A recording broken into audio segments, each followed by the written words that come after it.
சைடில் இருக்க film card அந்த ரிமூவ் பண்ணிகிட்ருக்கோம்.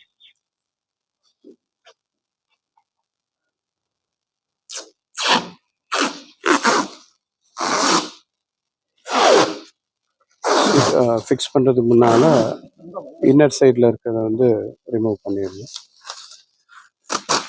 இந்த எட்ஜஸ் எல்லாம் கொஞ்சம் கொஞ்சம் ரிமூவ் பண்ணிவிட்டு சீட் ஃபிக்ஸ் பண்ணதுக்கப்புறம் ஃபுல்லாக இந்த சைடு வந்து ரிமூவ் பண்ணிடணும். நீங்கள் பார்க்குறீங்க இந்த ஓரம் மட்டும் இந்த மாதிரி கொஞ்சம் கொஞ்சமாக ரிமூவ் பண்ணிக்கணும், ஸ்க்ரூ பண்ணுற இடத்துல மட்டும்.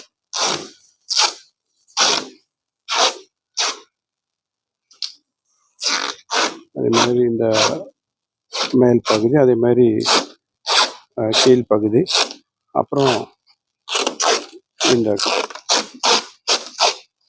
எட்ஜில் இருக்கிறத ரிமூவ் பண்ணலாம் இந்த மாதிரி.